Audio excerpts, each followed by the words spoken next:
ជំរាបសួរសួស្តីអ្នកទាំងអស់គ្នាថ្ងៃនេះខ្ញុំប្រាប់ពីរបៀបលេង Shader នៅក្នុង Minecraft Java តែពេលខ្លះអ្នកទាំងអស់គ្នាអាចជួបជាបញ្ហាបែបនេះឬក៏ពេលខ្លះអ្នកទាំងអស់គ្នាមិនអាចលេង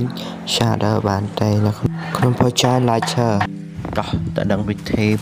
ដាក់ Shader ទាំងអស់គ្នាជាដំបូងអ្នកទាំងអស់គ្នាចូលទៅក្នុង Telegram ក្រុម Telegram របស់ខ្ញុំរួចចុចវាថា down កម្មវិធីនេះមួយ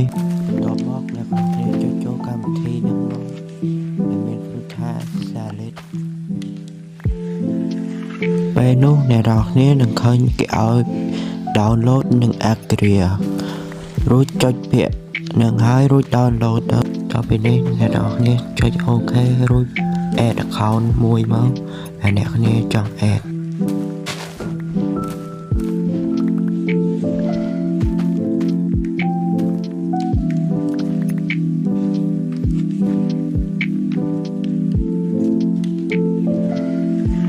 ពីបង្កើតរួចអ្នកត្រូវចុចជ្រើសរើស version ដែលអ្នកចង់លេងសម្រាប់ខ្ញុំជ្រើសរើស 1.20.1 រួចចុច Optifine ខ្ញុំភ្លេចថាខ្ញុំបានរួច download រួចមកហើយឥឡូវអ្នកអាច download បាន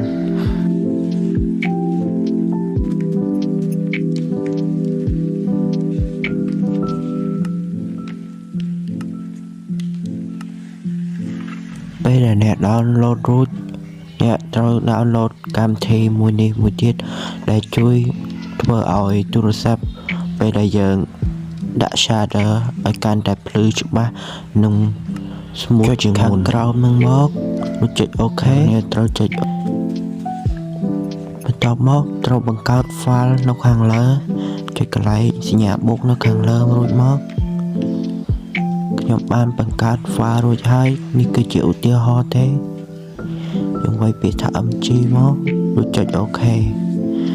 ហើយអ្នកនរគ្នាត្រូវចុចខាងពាក្យខាងក្រោមហ្នឹងបន្ទាប់មកចុច allow ណា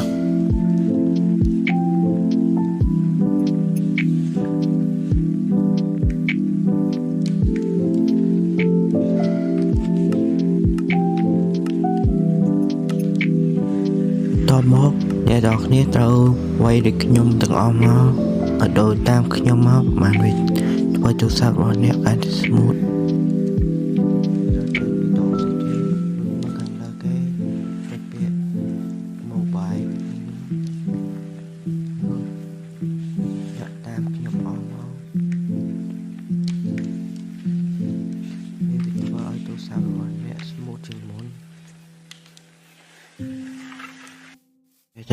ពេលដែលយើងលេងទៅវាធ្វើឲ្យយើងលេង smooth ជាងមុនបានរហូតដល់30 frame រហូតដល់40 frame ជួនកាលអាចទូរស័ព្ទអ្នកខ្លាំងក៏អាចលេងបានដល់60 frame ក៏ថាបានដើម្បីលេងយើងគ្រាន់តែចុចពាក្យ launcher game ជាការស្រេចបន្ទាប់មកវានឹង load ក៏អាចចុចពាក្យខ្ចៅដើម្បីកែឬក៏សេរី keyboard ឲ្យវាស្រួលលេងសម្រាប់ខ្ញុំបានកែរួចហើយ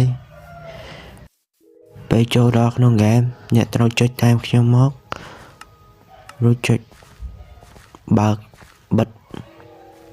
ហើយអស់តាមខ្ញុំមកដើម្បីវារាង smooth រួចចុចពាក្យ shader ដើម្បី down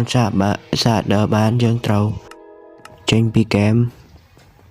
រួចចូលកម្មវិធីសារថ្មីរួចចុចសញ្ញា download រួចរកមើល shader ដែលអ្នកចង់ down សម្រាប់ខ្ញុំ BSL